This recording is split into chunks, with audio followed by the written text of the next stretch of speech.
तलवार की नोक पर कभी दिलों को नहीं जीता जा सकता। जो सभ्यताएं दूसरों को मिटाकर आगे बढ़ना चाहती है, वे स्वयं समय में खो जाती है। गुजरात का सोमनाथ मंदिर कितना पुराना है, किसने बनाया, ये कहना तो बड़ा मुश्किल है। लेकिन जब इतिहास में इस मंदिर को लूटने की परंपरा और सिलसिलेवार तरीके से हुई घटनाओं को जब आप देखते हैं, सुनते हैं, तो आप कह सकते हैं कि इस मंदिर को जब जब आग से भस्म करने की कोशिश हुई, तब तब उसी भस्म से हर बार यह मंदिर नए स्वरूप में उठ करके खड़ा हुआ है। आपको ले चलते हैं हम 1400 वर्ष पुराने इतिहास के पन्नों में, जहां पर इस मंदिर का जिक्र मिलता है। 1400 वर्ष पहले यह मंदिर 13 मंजिल ऊंचा था, सोने का गुंबद जड़ा हुआ था, हीरे जवाहरात से ये मंदिर लैस थे। इस मंदिर की सबसे बड़ी खासियत यह है कि इस मंदिर को चंद्रमा की तपस्या स्थली के रूप में जाना जाता है। चंद्रमा की जो शादी थी वो दक्ष के 27 बेटियों से हुई थी, और उन 27 बेटियों में से केवल रोहिणी से ही चंद्रमा प्यार करता था। इस कारण से रोहिणी के पिता दक्ष ने चंद्रमा को श्राप दे दिया था कि इसे क्षय रोग हो जाएगा, और चंद्रमा को क्षय रोग हो भी गया, क्योंकि दक्ष ब्रह्मा के पुत्र थे। अब चंद्रमा को श्राप से मुक्ति कैसे मिले, इसके लिए देवताओं ने चंद्रमा को सोमनाथ लाया और कहा कि शिवजी की तपस्या करो। शिवजी तपस्या से प्रसन्न हुए, चंद्रमा को श्राप से मुक्त कर दिए, और इसके बाद चंद्रमा के चूंकि तपस्या स्थल था वो, इस कारण से उसे सोमनाथ कहा गया। चंद्रमा को सोम भी कहा जाता है, सोम देवता चंद्रमा को ही इतिहास में कहा जाता है। वहीं से ये सोमनाथ हो गया, और सोमनाथ महादेव चूंकि महादेव की पूजा की गई थी।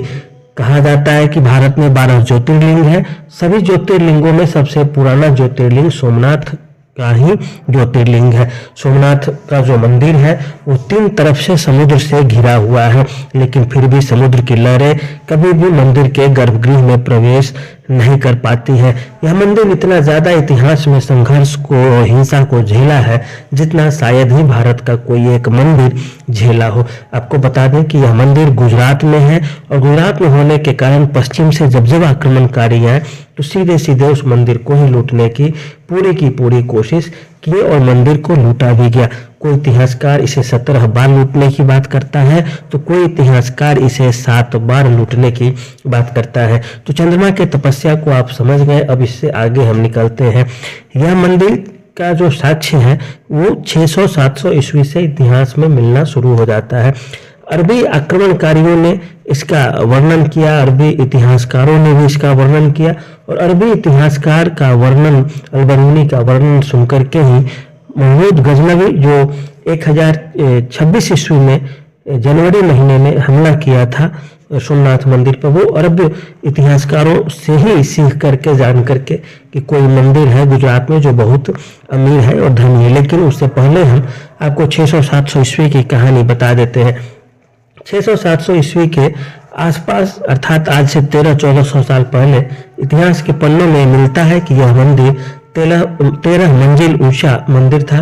सोने की गुंबद हुआ करती थी, और उस समय गुजरात में वल्लभी का मैत्रक वंश का शासक था, और उसी ने पहला निर्माण कराया था 6वीं-7वीं शताब्दी में। इसके बाद 725 ईस्वी का वर्णन आता है, जब अल जुनैद नामक सिंध का गवर्नर हमला करता है और सोमनाथ मंदिर को लूट खसोट करता है। इसके बाद प्रतिहार वंश के एक नागभट्ट द्वितीय राजा थे, वो 815 ईस्वी में फिर इस मंदिर का निर्माण कराते हैं। अब आते हैं हम सीधे सीधे गजनवी के पास, जिसे महमूद गजनी भी कहा जाता है। वो अफगानिस्तान का रहने वाला था। उस समय अफगानिस्तान तुर्क साम्राज्य का अंग हुआ करता था, इस कारण कहीं कहीं तुर्क भी लिखा जाता है गजनी को। तो गजनी 30,000 घुड़सवार सैनिकों का जत्था लेकर के सोमनाथ मंदिर को लूटने के लिए हमला करता है गुजरात में, और 6 जनवरी को वो मंदिर के द्वार तक पहुंचता है। लेकिन सन्यासियों एवं सिपाहियों से खूब बड़ी झड़प होती है। दोनों तरफ के सैनिक लड़ने लगते हैं, कटने लगते हैं, मरने लगते हैं।